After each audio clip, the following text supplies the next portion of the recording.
श्रीगुरुवे नमः।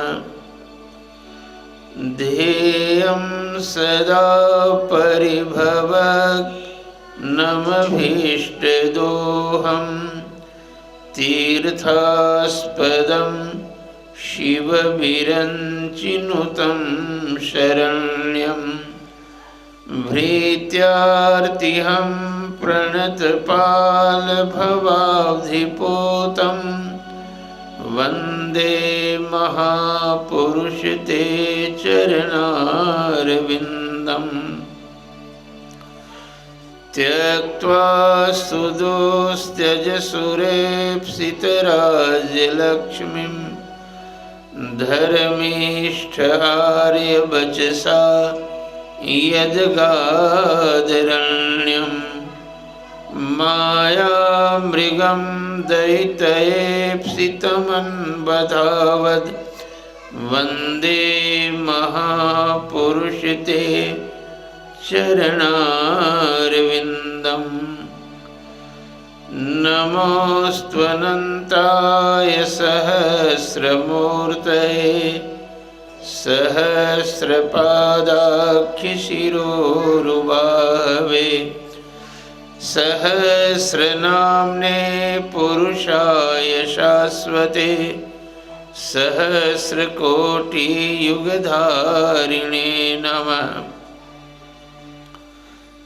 नारायणं नमस्कृत्य नरं चैव नरोत्तमं देवीं सरस्वतीं व्यासं ततो जयमुदीरयेत्। लक्ष्मीनाथसमारम्भां नाथयामुनमध्यमां अस्मदाचार्यपर्यन्तां वन्दे गुरुपरम्पराम्। बोलिए कृष्णचंद्र भगवान की, बोलिए कृष्णचंद्र भगवान की। और भी जो लोग हो सो आओ, इधर उधर नहीं रहो। हाँ? अच्छा, जो भी हो मेरे सामने तो बैठ जाओ, नहीं नीचे बैठ सकते तो कुर्सी पर बैठ जाओ, कुछ तो दिखे ना।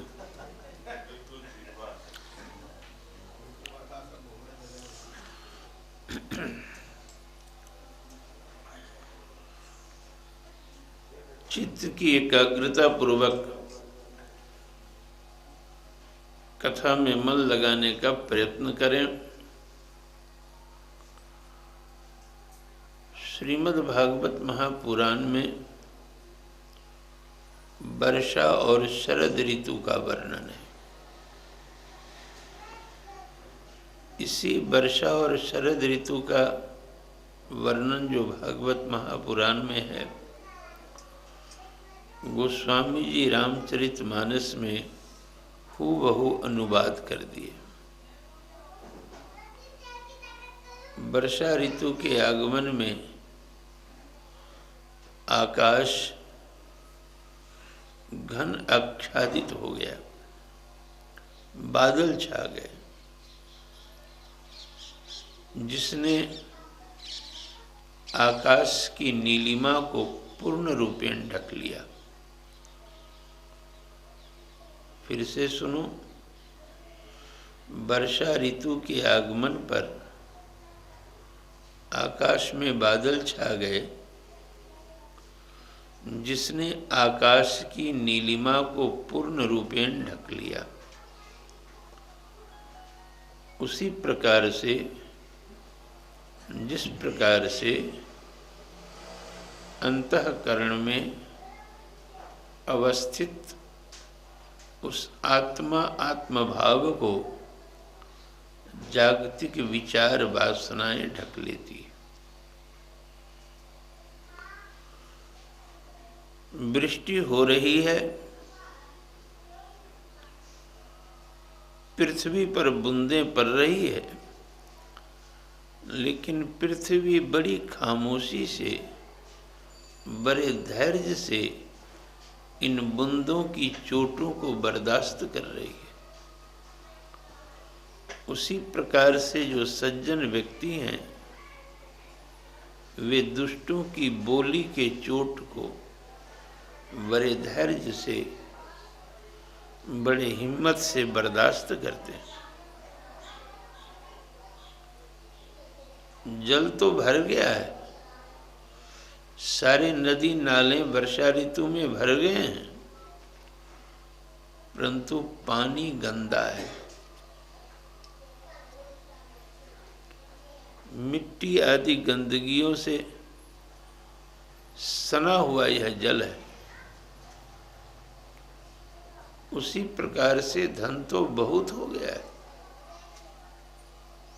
बढ़ता ही जा रहा है, लेकिन पुण्य की कमाई कम है, पाप की कमाई ज्यादा है,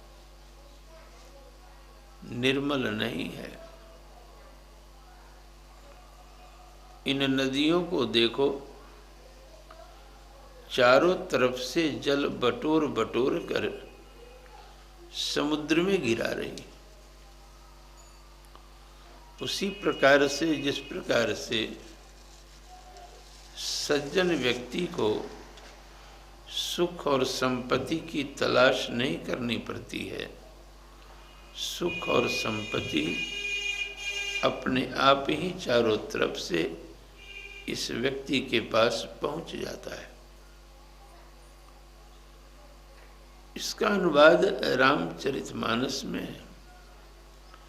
सिमटी सिमटी जल भरई तलावा, जिमि सदगुण सज्जन पहुआवा। बूंद अघात सहई गिरि कैसे, खल के बचन संत सह जैसे। सिर्फ संपत्ति नहीं आती, संपत्ति के साथ सुख भी आता है। पहले संपत्ति नहीं आती है, पहले सुख आता है, तब संपत्ति आती है। इसलिए इस बात को भूल जाना, इस वृत्ति मनोवृत्ति को अपने से अलग कर देना कि संपत्ति आएगी तो सुख भी आ जाएगा, नहीं होगा। सुख अलग विषय है, सुख बाहर से नहीं आता। जो वास्तविक सुख है वह भीतर से फूटता है, यहां से फूटता है। संपत्ति जनित जो सुख है वह बाहर से आता है, और जो संपत्ति जनित सुख बाहर से आता है वह आता है तो जाता भी है। लेकिन जो अंदर से सुख फूटता है वह सुख कभी भी खत्म नहीं होता है। वर्षा ऋतु के बाद शरद ऋतु का आगमन होता है। आकाश बादल से आच्छादित तो हैं, परंतु अब बादल सफेद है। वर्षा ऋतु में बादल का रंग काला था, शरद ऋतु में बादल का रंग बदल गया है, बादल का रंग सफेद हो गया है। जीवन में वासना तो रहे, परंतु असद वासना नहीं रहे, सद वासना रहे। एक ही घर में, एक ही परिवार में दोनों हैं, हिरण्यकश्यप भी हैं और प्रहलाद भी हैं। एक ही परिवार में एक की वासना जगत की है और एक की वासना जगदीश की है। जल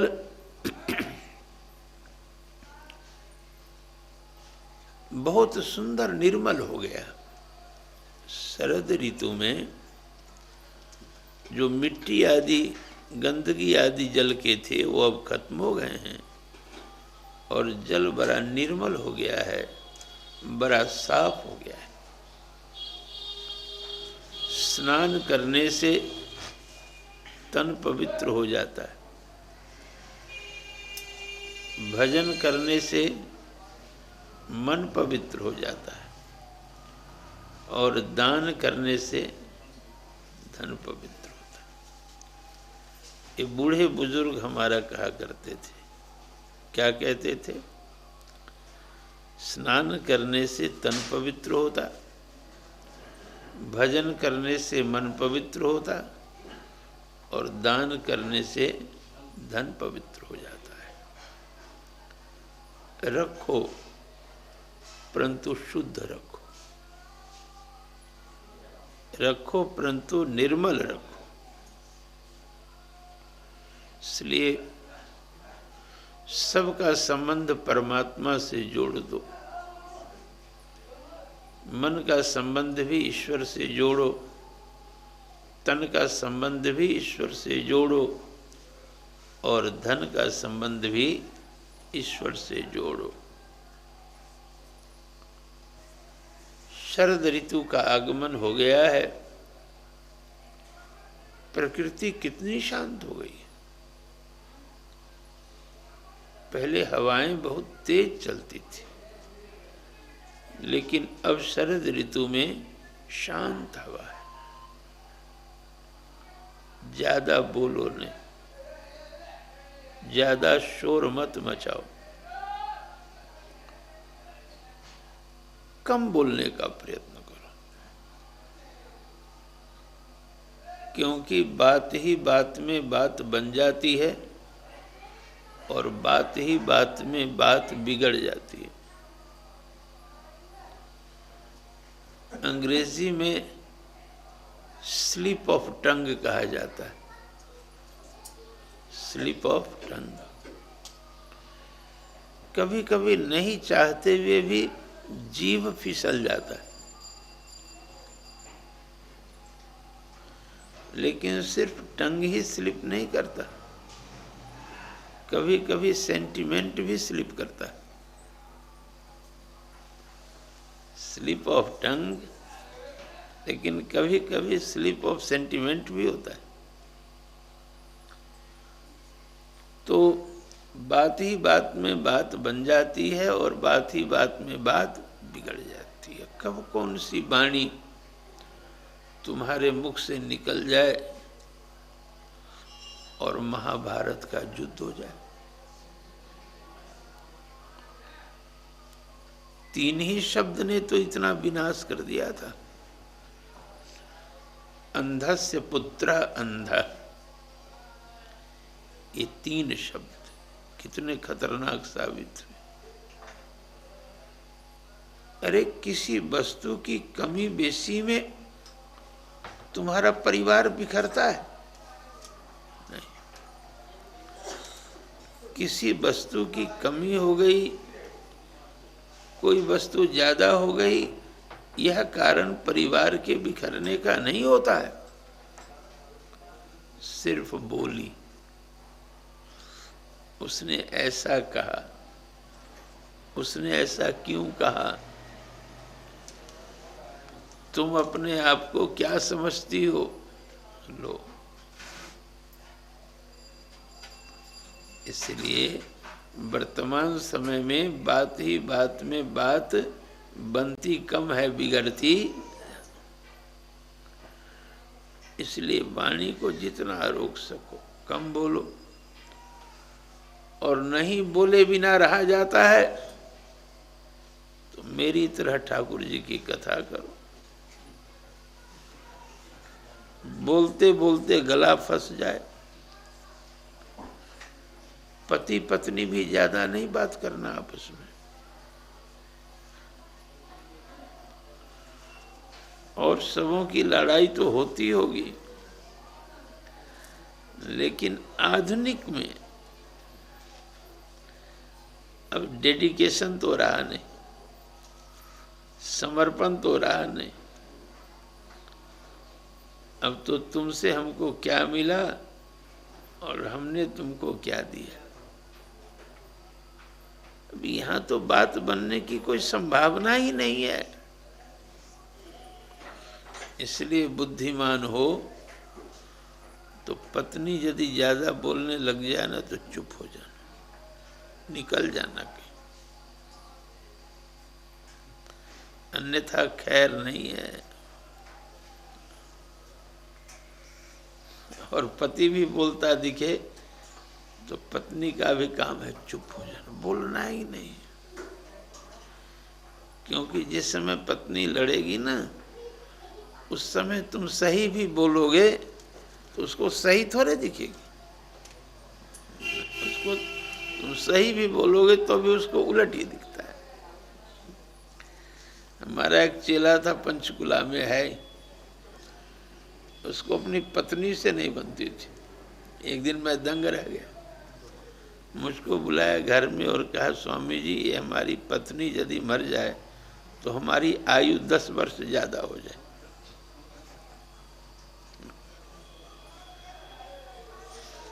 आपने सुना होगा सेंट ऑगस्टाइन, वह यहाँ तक कह दिया मरने के पहले अपने चेलों से कि सबको मेरे पास रहने देना, लेकिन हमारी अंतिम घड़ी में हमारी पत्नी को मेरे सामने नहीं रहना। ऐसा बोला था। एक हंसी की बात भी सुन लो। एक की पत्नी ठीक उल्टी चलती थी, पति जो कहे उसका ठीक उलट करना है। धीरे धीरे पति समझ गए कि मैं जो कहूँगा इसका ठीक उलट करना है इसको। तो जब कभी कोई अच्छी वस्तु खाने की इच्छा हो ना तो कहे कि देखो ये खीर वगैरह खाने से तबीयत खराब हो जाती है, इसलिए मैं खीर नहीं खाना चाहता। पत्नी कहे क्यों नहीं खाओगे, तो ये खाना पड़ेगा। अब समझ गया था इसकी ऐसी ही हाल है, तो वो खीर खा ले। अर्थात जो उसको चाहिए पति को उसका ठीक उलट बोले, उसका पत्नी को उसका उलट करके उसका सही कर दे। तो एक दिन पति पत्नी दोनों चले गए हरिद्वार। पति सोचा कि मैं पिंड ही छुड़ाऊं तो ज्यादा अच्छा है। तो पत्नी से कहा कि देखो भाग्यवान, पानी तेज है इसलिए जंजीर पकड़ कर, लगा हुआ है ना हर की पैरी में जंजीर, जंजीर पकड़ कर नीचे उतरना। तो कहे नहीं मैं तो जंजीर नहीं पकड़ती, उसको उलट करना है, नहीं पकड़ती। तो फिर पति बोला देखो जंजीर नहीं पकड़ो तो नहीं पकड़ो, कम से कम ज्यादा पानी में मत जाना। क्यों नहीं जाऊंगी, मैं तो जाऊंगी। पति भी चाहता था, बड़ा दुखी कर दिया पिंड छूटे से। तो उतर गई, जंजीर भी नहीं पकड़ी, ज्यादा पानी में उतर गई, बह गई। तो लोग सब दौड़े बचाने के लिए, पति सबको रोका, भाई रुको, कहाँ जा रहे हैं? अरे स्त्री डूबी जा रही है। तो सबको कहा कि अरे वो स्त्री मेरी पत्नी है और मैं उसके स्वभाव को तुमसे ज्यादा जानता हूँ। वो जीवन भर उल्टी चलती है, इसलिए धारा की दिशा में मत खोजो, उधर जाके खोजो, उधर नहीं।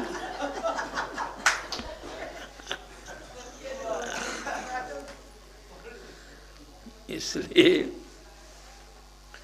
भैया दाम्पत्य जीवन को सुखमय बनाना आसान काम नहीं, बहुत मुश्किल। तो क्या कह रहा था, इसलिए कम बोलो। हवा चले परंतु यह हवा आंधी में परिवर्तित नहीं। इसी प्रकार की चर्चा वर्षा और शरद ऋतु का वर्णन है। इसके बाद है मेरे श्रोताओं गोपिका गीत। श्रीमद् भागवत महापुराण में प्रार्थनाएं बहुत हैं, लेकिन गीत सिर्फ 5 हैं। और ये पांचों गीत है श्रीमद् भागवत महापुराण के 10वें स्कंध में। गीत अलग है, भजन अलग है, गीत अलग है, प्रार्थना अलग है। भजन भक्ति में भक्त गाते हैं, ईश्वर की प्रार्थना करते हैं, लेकिन जो गीत है ना, किसी को सुनाने के लिए नहीं गाया जाता। जब बसंत ऋतु का आगमन होता तो कोई कोयल को नहीं समझाने जाता है कि तुम वृक्ष की शाखा पर बैठकर गीत गाओ। जब वर्षा ऋतु में आकाश में घनखंड घुमरते हैं बादल, तो मोर को कोई नहीं समझाने जाता है कि तू पंख फैलाकर नृत्य करो। ये सहज होता है, अचानक, या किसी को सुनाने के लिए नहीं। और दूसरा यह कि गीत सदैव वियोग में होता है, गीत संयोग में नहीं होता। श्रीमद् भागवत महापुराण के 10वें स्कंद के अंत में जाकर महिषी गीत है। यह गीत श्री कृष्ण की पत्नियां गाई हैं। अब जीवन में तो कृष्ण की पत्नियों को कृष्ण से वियोग नहीं होता है, तो सभी प्रकार का आनंद तो कृष्ण की पत्नियां प्राप्त करती हैं, लेकिन कृष्ण के वियोग में कैसा कष्ट होता है, कैसी अनुभूति होती है, इसका ज्ञान कृष्ण की पत्नियों को अभी नहीं हुआ है। तो सोच लेती है, कृष्ण है, फिर भी कृष्ण की सभी पत्नियां इकट्ठी होकर यह विचार कर लेती है कि हमारे प्रियतम मुझको छोड़कर चले गए। उस समय गीत गाती है, यह महिषी गीत है। तो गीत सदैव वियोग में होता है। और वियोग किसको कहते हैं? वियोग किसको कहते हैं? विशिष्ट योग को कहते हैं। वियोग का मतलब है बीज और योग, विशिष्ट योग, अलग नहीं, विशिष्ट योग। हमारे गर्गाचार्य जी गोपियों के भाव को व्यक्त करते हैं। संगम विरह विकल्पे बरमिह विरह न संगमस्तस्य संगे भवति स एकः त्रिभुवनमपि तन्मयम् विरहे। गर्गाचार्य जी बोले कि संगम और विरह के विकल्प में विरह अच्छा है, संगम नहीं। संगम में तो सिर्फ एक कृष्ण है, लेकिन वियोग में तो जहां भी दिखता है कृष्ण ही दिखता है। हर क्षण हर पल कृष्ण ही दिखलाई पड़ता है। तो संगम विरह विकल्पे बर्मिह विरह न संगमस्तस्य संगे भवति स एकः। संग में वह एक है सिर्फ। संगे भवति स एकः त्रिभुवनम अपि तन्मयम विरहे। विरह में यह त्रिभुवन ही अपने प्रियतम के समान दिखाई पड़ता है। हमारे कौन बोले थे जी, कवि बहुत बड़े भारत के, सुमित्रानंद पंत शायद बोले थे, वियोगी होगा पहला कवि, वियोगी होगा पहला कवि, आह से निकला होगा गान।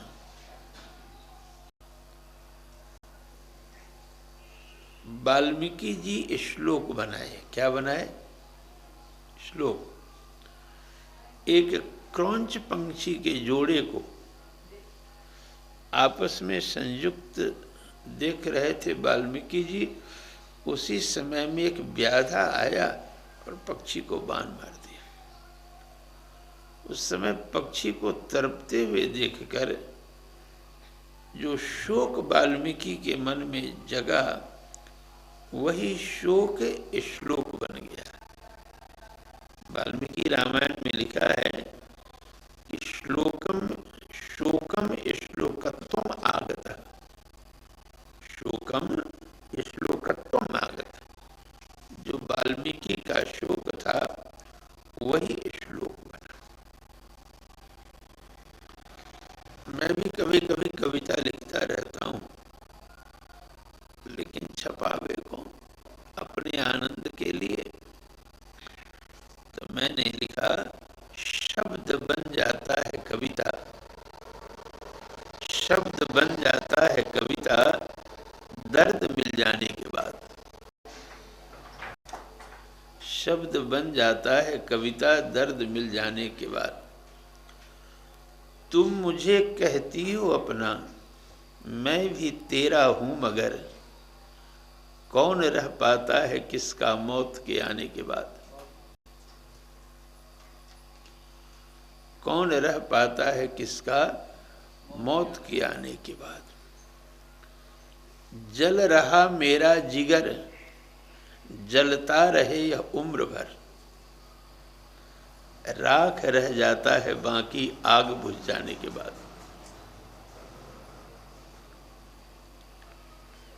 फिर लिखा मैंने, दर्द के सैलाब में जब बह गया मेरा जमीर।